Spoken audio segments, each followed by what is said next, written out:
Paul, 3 points, top of the league. You must be happy with that. Yeah, I think that was the aim at the start of the game. I think the main thing was probably continue the consistent run that we've had, and of course if you get 3 points you end up top of the league, and that's what's happened. Jan scoring the goal as well just before half time came at the right time, and probably a just reward at that stage because you pretty much dominated that first half. To be fair, I would agree with you totally, although they had a couple of chances early on. I think in the first maybe 8 minutes they started off quite well, and then we got to grips with the game. Dan Connor made a couple of outstanding saves, but I thought after that, you're right, I thought some of our football in the first half was absolutely brilliant. I think when people say we don't entertain, and I thought in the first half we were exceptional. Second half, the sending off probably disrupted us a little bit, maybe one or two other things, but I mean that's fine. As I always say, when the whistle goes you can never change the result, but you can always discuss maybe what happened after the 90 minutes. And as I said, we are delighted. I'm thrilled for the players. It's not easy, when there's other things being spoken about, and it's unfortunate because it takes away from to get 25 points out of 27, a little bit. So as I said, I'm delighted for them. It's been a magnificent run, but we just got to keep going.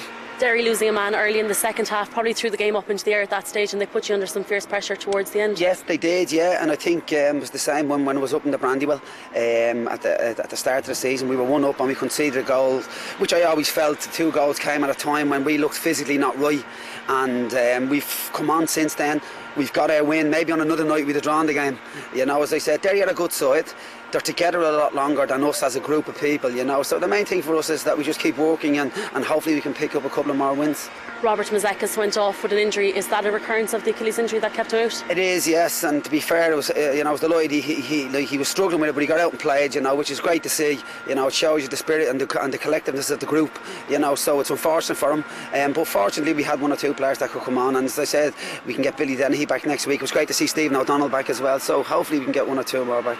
You mentioned Stephen O'Donnell there. He got a straight red card. Have you had a chance to speak to him about what that was about? No, I didn't, but I think you're better off leaving him, because I think the injury that he had nearly ended his career maybe, and he might have been just a little bit anxious coming on and wanting to do well. It's because I have to say I don't know Stephen that well, and I don't think there's much malice in him in regards of tackling or he's hurt Diamond or saying something. So obviously something happened, and as I said, I'd see.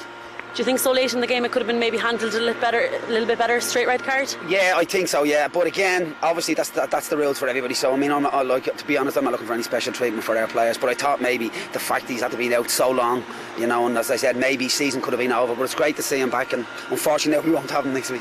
The crowd was up tonight, fantastic atmosphere as well. You must be happy with that side of things too. Yeah, well, I think when you get a good atmosphere, as I said, it's always a great place to be with good crowds, and there was a good crowd, and hopefully that they can come back.